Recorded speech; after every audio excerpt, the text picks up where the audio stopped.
ਸਤਿ ਸ਼੍ਰੀ ਅਕਾਲ ਸਰ ਵਿਦਿਆਰਥੀਆਂ ਨੂੰ ਤੁਹਾਡਾ ਸਵਾਗਤ ਕੀਤਾ ਜਾਂਦਾ ਹੈ ਤੁਹਾਡੇ ਆਪਣੇ YouTube ਚੈਨਲ ਵਰਿੰਦਰ ਐਜੂਕੇਸ਼ਨ ਵਿੱਚ।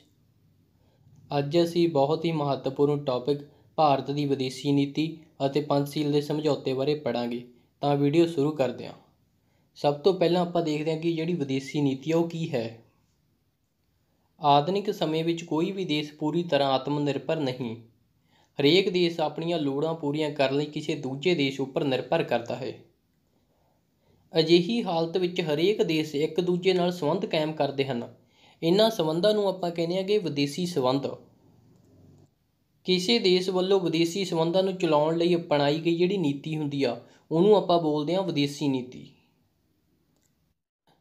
ਅੱਗੇ ਆਪਾਂ ਵਿਦੇਸ਼ੀ ਨੀਤੀ ਦੀ ਪਰਿਭਾਸ਼ਾ ਦੇਖ ਲੈਂਦੇ ਹਾਂ।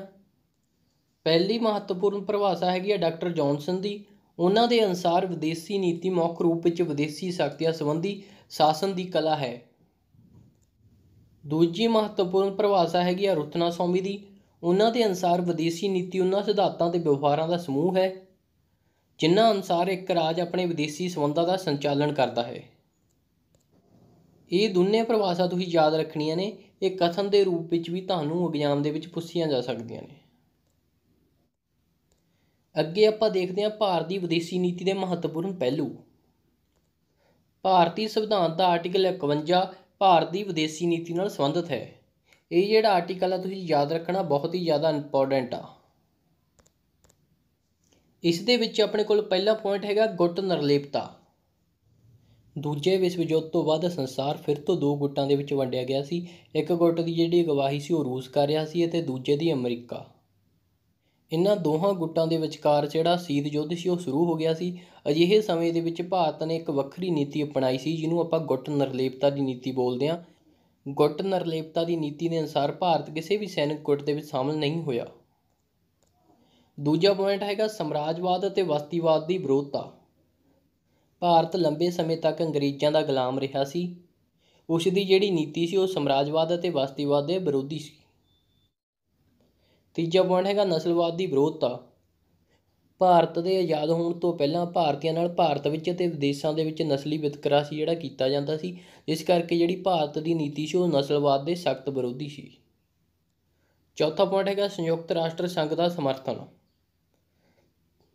ਭਾਰਤ UNO ਦਾ ਮੁੱਢਲਾ ਦੇਸ਼ ਸੀਗਾ, ਇਸ ਕਰਕੇ ਉਸਨੇ ਵਿਸ਼ਵ ਸ਼ਾਂਤੀ ਬਣਾਈ ਰੱਖਣ ਵਿੱਚ UNO ਦੀ ਕਾਫੀ ਮਦਦ ਕੀਤੀ। ਅਤੇ ਜਿਹੜੀ ਭਾਰਤ ਦੀ ਜਿਹੜੀ ਨੀਤੀ ਆ ਉਹ ਵਿਸ਼ਵ ਵਿੱਚ ਸ਼ਾਂਤੀ ਅਤੇ ਸਹਿਯੋਗ ਦੀ ਨੀਤੀ ਆ। ਪੰਜਵਾਂ ਪੁਆਇੰਟ ਹੈਗਾ ਪੰਚਸ਼ੀਲ ਦਾ ਸਿਧਾਂਤ, ਜਿਸ ਦੇ ਬਾਰੇ ਅੱਜ ਆਪਾਂ ਡਿਟੇਲ ਦੇ ਵਿੱਚ ਪੜ੍ਹਾਂਗੇ। ਸਭ ਤੋਂ ਪਹਿਲਾਂ ਆਪਾਂ ਗੱਲ ਕਰਦੇ ਹਾਂ ਕਿ ਪੰਚਸ਼ੀਲ ਸ਼ਬਦ ਦਾ ਅਰਥ ਕੀ ਆ। ਪੰਚਸ਼ੀਲ ਸ਼ਬਦ ਇਤਿਹਾਸਕ ਬੌਧ ਅਭਿਲੇਖਾਂ ਤੋਂ ਲਿਆ ਗਿਆ ਹੈ, ਜਿਹੜਾ ਕਿ ਸੰਸਕ੍ਰਿਤੀ ਦੇ ਦੋ ਸ਼ਬਦਾਂ ਦੇ ਮੇਲ ਤੋਂ ਬਣਿਆ ਗਾ, ਪੰਚ ਅਤੇ ਸ਼ੀਲ। ਪੰਚ ਦਾ ਅਰਥ ਹੈਗਾ ਪੰਜ ਅਤੇ ਸ਼ੀਲ ਦਾ ਅਰਥ ਹੈਗਾ ਵਿਵਹਾਰ ਨੂੰ ਨਿਰਧਾਰਤ ਕਰਨ ਵਾਲੇ ਨਿਯਮ। ਇਹ ਨਿਯਮ ਸਨ ਕਿਸੇ ਦੀ ਹੱਤਿਆ ਨਾ ਕਰਨਾ, ਸ਼ਰਾਬ ਨਾ ਪੀਣਾ, ਚੋਰੀ ਨਾ ਕਰਨਾ, ਬੁਰਾ ਵਿਚਾਰ ਨਾ ਕਰਨਾ ਅਤੇ ਝੂਠ ਨਾ ਬੋਲਣਾ। ਇਹ ਜਿਹੜੇ ਪੰਜੋ ਸਿਧਾਂਤ ਸੀਗੇ, ਇਹ ਸਿਧਾਂਤ ਬੋਧੀ ਭਿਕਸ਼ੂਆਂ ਦੇ ਵਿਵਹਾਰ ਨੂੰ ਨਿਰਧਾਰਤ ਕਰਦੇ ਸੀਗੇ। ਅੱਗੇ ਆਪਾਂ ਪੰਚਸ਼ੀਲ ਦਾ ਸਮਝੌਤਾ ਦੇਖ ਲੈਂਦੇ ਹਾਂ। ਪੰਚਸ਼ੀਲ ਦਾ ਜਿਹੜਾ ਸਮਝੌਤਾ ਸੀ 29 ਅਪ੍ਰੈਲ 1954 ਈਸਵੀ ਦੇ ਵਿੱਚ ਭਾਰਤ ਅਤੇ ਚੀਨ ਦੇ ਵਿਚਕਾਰ ਹੋਇਆ ਸੀ। ਇਹ ਜਿਹੜਾ ਸਮਝੌਤਾ ਸੀ ਇਹ ਤਿੱਬਤ ਖੇਤਰ ਨੂੰ ਲੈ ਕੇ ਹੋਇਆ ਸੀਗਾ। ਉਸ ਸਮੇਂ ਜਿਹੜੇ ਭਾਰਤ ਦੇ ਪ੍ਰਧਾਨ ਮੰਤਰੀ ਸੀ ਉਹ ਸੀ ਜਵਾਹਰ ਲਾਲ ਨਹਿਰੂ ਅਤੇ ਚੀਨ ਦੇ ਪ੍ਰਧਾਨ ਮੰਤਰੀ ਚਾਓ ਇਨ ਲਾਈ। ਇਹਨਾਂ ਦੋਹਾਂ ਵਿਅਕਤੀਆਂ ਨੇ ਇਸ ਸਮਝੌਤੇ 'ਤੇ ਦਸਤਖਤ ਕੀਤੇ ਸੀਗੇ। ਇਸ ਸਮਝੌਤੇ ਅਨੁਸਾਰ ਭਾਰਤ ਨੇ ਤਿੱਬਤ ਨੂੰ ਚੀਨ ਦਾ ਹਿੱਸਾ ਮੰਨ ਲਿਆ, ਜਿਸ ਦੇ ਕਾਰਨ ਭਾਰਤ ਅਤੇ ਚੀਨ ਵਿਚਕਾਰ ਜਿਹੜਾ ਤਣਾਅ ਪੈਦਾ ਹੋਇਆ ਸੀ ਉਹ ਘਟ ਗਿਆ ਸੀ। ਇਸ ਸਮੇਂ ਭਾਰਤ ਦੇ ਪ੍ਰਧਾਨ ਮੰਤਰੀ ਜਵਾਹਰ ਲਾਲ ਨਹਿਰੂ ਜੀ ਨੇ ਇੱਕ ਨਾਅਰਾ ਦਿੱਤਾ ਸੀ, ਹਿੰਦੀ ਚੀਨੀ ਭਾਈ ਭਾਈ, ਜੋ ਕਿ ਕਾਫੀ ਪ੍ਰਸਿੱਧ ਹੋਇਆ ਸੀਗਾ। ਇਸ ਸਮਝੌਤੇ ਨੂੰ ਮੁੱਖ ਤੌਰ 'ਤੇ ਪੰਜ ਸਿਧਾਂਤਾਂ ਦੇ ਕਾਰਨ ਯਾਦ ਕੀਤਾ ਜਾਂਦਾ ਗਾ, ਜਿਸ ਦਾ ਵਰਣਨ ਸਮਝੌਤੇ ਦੀ ਪ੍ਰਸਤਾਵਨਾ ਦੇ ਵਿੱਚ ਕੀਤਾ ਗਿਆ। ਜਿਸ ਦੇ ਵਿੱਚੋਂ ਪਹਿਲਾ ਸਿਧਾਂਤ ਹੈਗਾ ਇੱਕ ਦੂਜੇ ਦੇਸ਼ ਦੀ ਖੇਤਰੀ ਅਖੰਡਤਾ ਤੇ ਪ੍ਰਭੂਸੱਤਾ ਦਾ ਸਤਿਕਾਰ ਕਰਨਾ। ਇਸ ਸਮਝੌਤੇ ਦਾ ਦੂਜਾ ਸਿਧਾਂਤ ਹੈਗਾ ਕਿ ਇੱਕ ਦੂਜੇ ਦੇਸ਼ ਉੱਤੇ ਹਮਲਾ ਨਾ ਕਰਨਾ। ਤੀਜਾ ਸਿਧਾਂਤ ਹੈਗਾ ਇੱਕ ਦੂਜੇ ਦੇਸ਼ ਦੀ ਅੰਦਰੂਨੀ ਮਾਮਲਿਆਂ ਵਿੱਚ ਦਖਲ ਨਾ ਦੇਣਾ। ਚੌਥਾ ਹੈਗਾ ਭਾਈਚਾਰੇ ਤੇ ਆਪਸੀ ਲਾਭ ਲਈ ਕੰਮ ਕਰਨਾ। ਪੰਜਵਾਂ ਪੁਆਇੰਟ ਹੈਗਾ ਸ਼ਾਂਤਮਈ ਸਹਿਯੋਗ ਦੇ ਸਿਧਾਂਤ ਉੱਤੇ ਅਮਲ ਕਰਨਾ। ਇਹਨਾਂ 5 ਸਿਧਾਂਤਾਂ ਕਰਕੇ ਪੰਚਸ਼ੀਲ ਦਾ ਜਿਹੜਾ ਸਮਝੌਤਾ ਗਾ ਹੁਣ ਵੀ ਯਾਦ ਰੱਖਿਆ ਜਾਂਦਾ ਗਾ। ਉਸ ਤੋਂ ਬਾਅਦ ਭਾਰਤ ਅਤੇ ਚੀਨ ਦੇ ਵਿਚਕਾਰ 1962 ਈਸਵੀ ਦੇ ਵਿੱਚ ਲੜਾਈ ਹੋਈ, ਜਿਸ ਕਾਰਨ ਇਸ ਸਮਝੌਤੇ ਨੂੰ ਕਾਫੀ ਧੱਕਾ ਲੱਗਿਆ। ਜੇਕਰ ਆਪਾਂ ਗੱਲ ਕਰੀਏ ਵਰਤਮਾਨ ਸਮੇਂ ਦੀ, ਤਾਂ ਤਿੱਬਤ ਖੇਤਰ ਨੂੰ ਲੈ ਕੇ ਹੁਣ ਵੀ ਭਾਰਤ ਅਤੇ ਚੀਨ ਦੇ ਵਿਚਕਾਰ ਜਿਹੜੇ ਤਣਾਅਪੂਰਨ ਸੰਬੰਧ ਨੇ ਉਹ ਆਪਾਂ ਨੂੰ ਦੇਖਣ ਨੂੰ ਮਿਲਦੇ ਨੇਗੇ। ਇਸ ਸਮਝੌਤੇ ਨੂੰ ਇੱਕ ਗਲਤੀ ਦੇ ਰੂਪ ਦੇ ਵਿੱਚ ਦੇਖਿਆ ਜਾਂਦਾ ਗਾ। ਅੱਗੇ ਆਪਾਂ ਇਸ ਟੌਪਿਕ ਨਾਲ ਸੰਬੰਧਿਤ ਇੰਪੋਰਟੈਂਟ MCQs ਨੇ ਜਿਹੜੇ ਉਹ ਦੇਖ ਲੈਂਦੇ ਹਾਂ, ਜਿਹੜੇ ਕਿ ਤੁਹਾਡੇ ਐਗਜ਼ਾਮ ਦੇ ਵਿੱਚ ਪੁੱਛੇ ਜਾ ਸਕਦੇ ਨੇ। ਪਹਿਲਾ ਪ੍ਰਸ਼ਨ ਆਪਣੇ ਕੋਲ, ਭਾਰਤੀ ਸੰਵਿਧਾਨ ਦਾ ਕਿਹੜਾ ਆਰਟੀਕਲ ਵਿਦੇਸ਼ੀ ਨੀਤੀ ਨਾਲ ਸੰਬੰਧਿਤ ਹੈ? ਤਾਂ ਇਸ ਦਾ ਰਾਈਟ ਆਨਸਰ ਆਊਗਾ ਆਪਸ਼ਨ B, ਆਰਟੀਕਲ 51। ਜੇਕਰ ਪੁੱਛਿਆ ਜਾਵੇ ਸੰਵਿਧਾਨ ਦਾ ਕਿਹੜਾ ਭਾਗ ਸੰਬੰਧਿਤ ਆ, ਤਾਂ ਭਾਗ 4। ਦੂਜਾ ਪ੍ਰਸ਼ਨ, ਕਿਸ ਦੇ ਅਨੁਸਾਰ ਵਿਦੇਸ਼ੀ ਨੀਤੀ ਮੁੱਖ ਰੂਪ ਵਿੱਚ ਵਿਦੇਸ਼ੀ ਸ਼ਕਤੀਆਂ ਸੰਬੰਧੀ ਸ਼ਾਸਨ ਦੀ ਕਲਾ ਹੈ? ਤਾਂ ਇਸ ਦਾ ਰਾਈਟ ਆਨਸਰ ਆਊਗਾ ਆਪਸ਼ਨ A, ਡਾਕਟਰ ਜੌਨਸਨ। ਤੀਜਾ ਪ੍ਰਸ਼ਨ, ਪੰਚਸ਼ੀਲ ਦਾ ਸਮਝੌਤਾ ਕਿਹਨਾਂ ਦੇਸ਼ਾਂ ਵਿਚਕਾਰ ਹੋਇਆ ਸੀ? ਤਾਂ ਇਸ ਦਾ ਰਾਈਟ ਆਨਸਰ ਆਊ ਆਪਸ਼ਨ D, ਭਾਰਤ ਅਤੇ ਚੀਨ ਦੇ ਵਿਚਕਾਰ। ਚੌਥਾ ਪ੍ਰਸ਼ਨ, ਪੰਚਸ਼ੀਲ ਦਾ ਸਮਝੌਤਾ ਕਦੋਂ ਹੋਇਆ ਸੀ? ਤਾਂ ਇਸ ਦਾ ਰਾਈਟ ਆਨਸਰ ਆਊ ਆਪਸ਼ਨ B, 29 ਅਪ੍ਰੈਲ 1954 ਈਸਵੀ ਦੇ ਵਿੱਚ।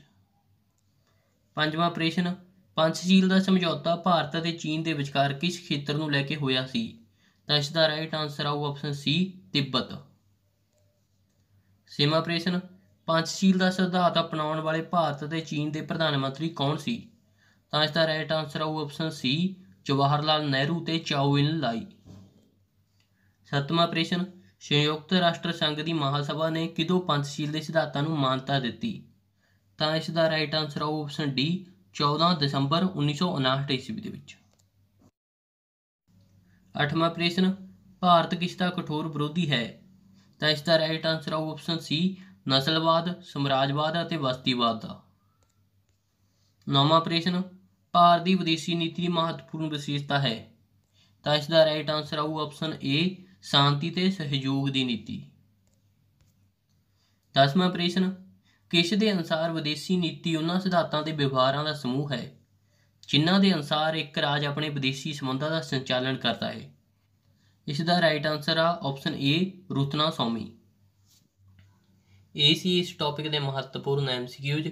ਇਸ ਤੋਂ ਪਹਿਲਾਂ ਸਿਵਿਕਸ ਦੀਆਂ ਬਹੁਤ ਸਾਰੀਆਂ ਵੀਡੀਓ ਸਾਡੇ ਚੈਨਲ 'ਤੇ ਅਪਲੋਡ ਨੇ, ਜਿਹੜੀਆਂ ਕਿ ਤੁਸੀਂ ਪਲੇਲਿਸਟ ਦੇ ਵਿੱਚ ਜਾ ਕੇ ਦੇਖ ਸਕਦੇ ਹੋ। ਤੁਹਾਨੂੰ ਇਹ ਵੀਡੀਓ ਕਿੱਦਾਂ ਲੱਗੀ, ਲਾਈਕ, ਸ਼ੇਅਰ ਅਤੇ ਕਮੈਂਟ ਕਰਕੇ ਜ਼ਰੂਰ ਦੱਸੋ। ਹੋਰ ਵੀਡੀਓ ਦੇ ਲਈ ਮੇਰੇ ਚੈਨਲ ਨੂੰ ਸਬਸਕ੍ਰਾਈਬ ਜ਼ਰੂਰ ਕਰੋ। ਵੀਡੀਓ ਦੇਖਣ ਲਈ ਤੁਹਾਡਾ ਬਹੁਤ ਬਹੁਤ ਧੰਨਵਾਦ।